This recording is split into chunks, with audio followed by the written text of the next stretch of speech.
Congress,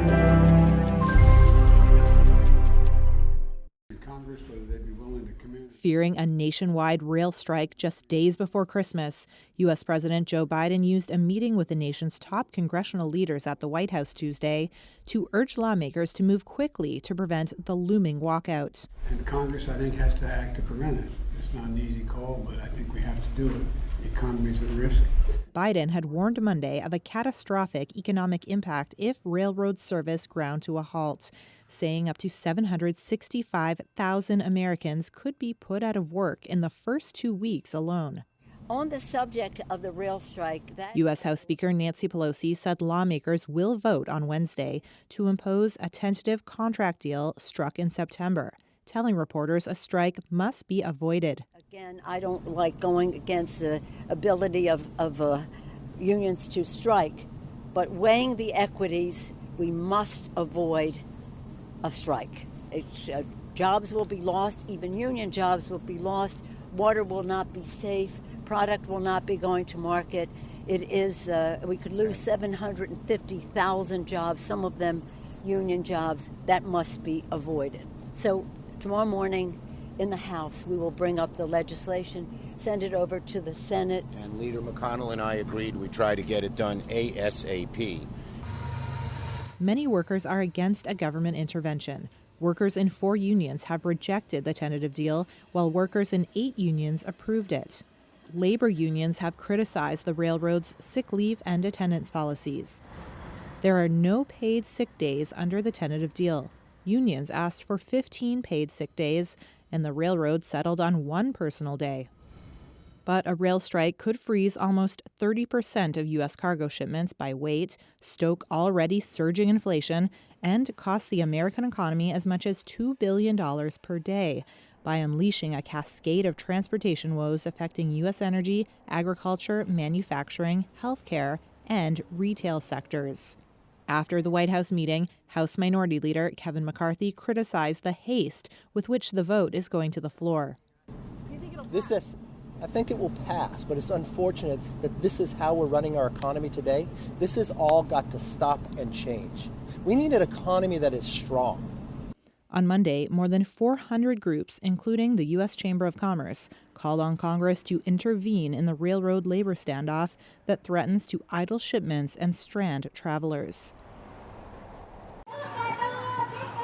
On a recent Friday in Mexico City, women and girls marched in the streets, outraged over the sharp rise in violent crimes against women in Mexico, chanting "Justice for Ari." Propelling them to action, the recent death of 27-year-old Aradna Lopez, who was found beside a highway in the central Mexican state of Morelos in October. Local investigators first blamed her death on excessive alcohol consumption and were quick to declare that there were no signs of violence. But Lopez's family insisted something malicious occurred, pointing to the bruises on her body. A second autopsy conducted by Mexico City officials found various blunt force injuries. Multiple traumas was the cause of her death. Mexico City Mayor Claudia Sheinbaum accused Morelos investigators of wanting to hide the violence due to alleged links with the killer without offering evidence. Lopez's cousin, Michelle Andrade, echoed Mayor Sheinbaum's sentiments. The authorities are incompetent, fraudulent, and insufficient, not only in Ari's case, but in the case of all those who are not here. The way things were done and the fact of hiding information, manipulating the facts, and re-victimizing her was not satisfactory for the family. Lopez's case fits a grim pattern of faulty investigations of the killings of women.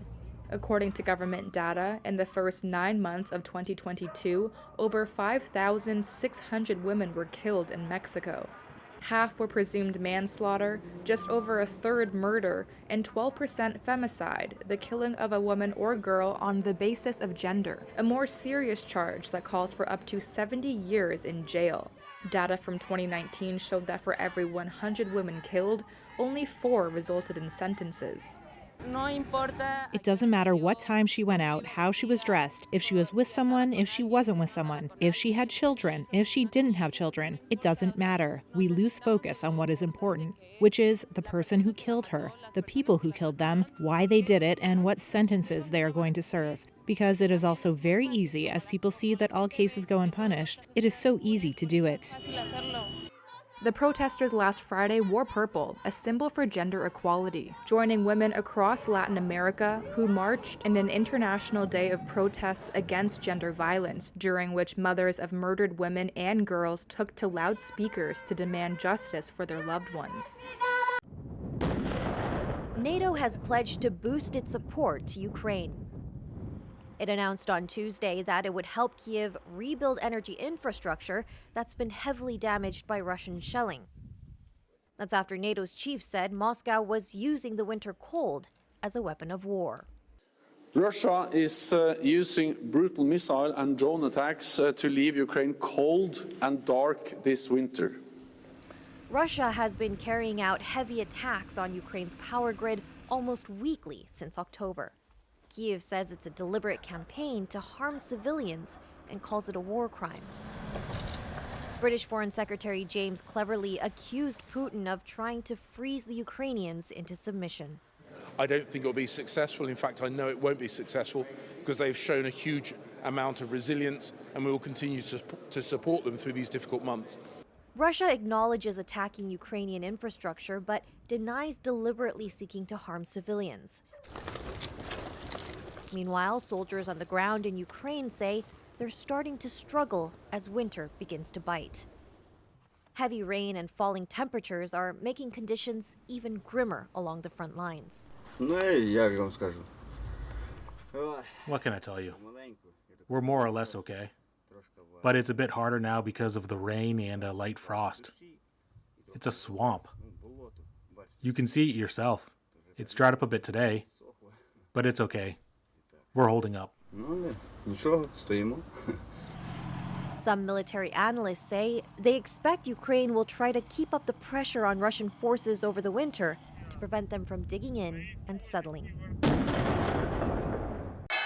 Stocks closed mostly flat on Tuesday. The Nasdaq, the biggest loser, with declines in both Apple and Amazon. The Dow was up fractionally. The S&P lost more than 0.1%. And the Nasdaq shed more than 0.5%. Investors are focused on an upcoming speech by U.S. Federal Reserve Chair Jerome Powell that could provide hints about the magnitude of future interest rate hikes to curb inflation. Nancy Daoud is a private wealth advisor at Ameriprise Financial. One of our biggest problems has been that the economy is so strong. The good news has been the bad news. When you're trying to curb inflation, you almost are looking for the softening of the economy, and it's very counterintuitive, but that's pretty much what we're looking for. So until we see the labor market softening and corporate profits actually declining, then we'll know that we are on the road to conquering the inflation issue, which is the real culprit here. The Fed has delivered 4 straight 75 basis point rate hikes, and it is expected to shift down the pace to a 50 basis point move in December. Investors on Tuesday also focused on recent protests against COVID-19 curbs in China, including at the world's biggest iPhone factory. Apple's stock dropped 2.1%, down for a 4th straight session. And fellow Nasdaq names Amazon, chip maker NVIDIA, and electric vehicle maker Tesla all each lost more than 1%. From Qatar to back home in the United States,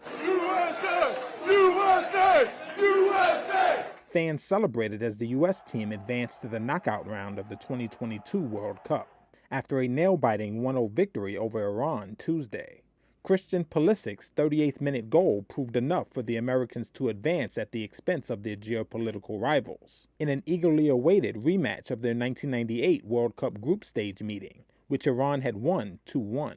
Unfortunately for the U.S. team, Pulisic, whose nickname is Captain America, sustained an abdominal injury during the goal and did not play the second half, in a major blow for the Americans' knockout stage hopes. I liked our chances. I thought we were the better team. The injury to Pulisic, dealt a blow to us, but, we got the right guys on the bench. Knowing that only a win would keep them in the tournament, the U.S. team pressed with high intensity from the first whistle. The U.S. will now face the Netherlands on Saturday for a place in the quarterfinals.